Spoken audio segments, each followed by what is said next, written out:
राम राम शेतकरी मित्रांनो, पाहुयात काल भारतामधून बांगलादेशमध्ये किती कांदा एक्सपोर्ट झाला, तसेच त्या एक्सपोर्ट कांद्याला काल बॉर्डरवरती काय बाजारभाव निघाले आणि बांगलादेश सरकारकडून बॉर्डर बंदची सूचना ही काल आलेली आहे. तर किती दिवस बॉर्डर बंद असणार आहे, कोणत्या कारणासाठी बंद असणार आहे याची सविस्तर माहिती आपण या व्हिडिओमध्ये जाणून घेणार आहोत. त्यासाठी मित्रांनो व्हिडिओ संपूर्ण पहा. तर मित्रांनो पाहुयात काल नेमकी किती गाड्यांची एक्सपोर्ट काल भारतामधून बांगलादेशमध्ये झाली.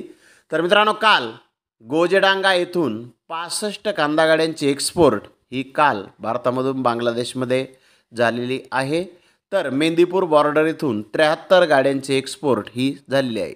तर मेंदीपूर बॉर्डर येथे 14 गाड्यांचा बॅलन्स काल शिल्लक राहिलेला आहे. तर मित्रांनो अशा दोन्ही ठिकाणावर मिळून टोटल 138 कांदा गाड्यांची एक्सपोर्ट ही काल भारतामधून बांगलादेशमध्ये झालेली आहे. तर मित्रांनो बाजारभाव जर पाहिले तर मध्य प्रदेश येथील कांद्याला 58 रुपयापासून 60 रुपये किलोपर्यंत बाजारभाव काल बॉर्डरवरती निघाले.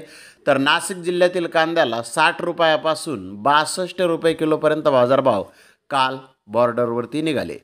तर मित्रांनो पाहूयात बंदची सूचना. तर मित्रांनो आज म्हणजेच दिनांक 21 व उद्या 22 रोजी बांगलादेश बॉर्डर ही बंद असणार आहे. कारण बांगलादेश सरकारने शासकीय सुट्टी ही 21 जुलै तसेच 22 जुलै रोजी जाहीर केलेले आहे. त्यामुळे कांद्याचे जे काही आयात निर्यात व्यवहार आहेत शेतीमालाचे ते आज व उद्या बंद असणार आहेत.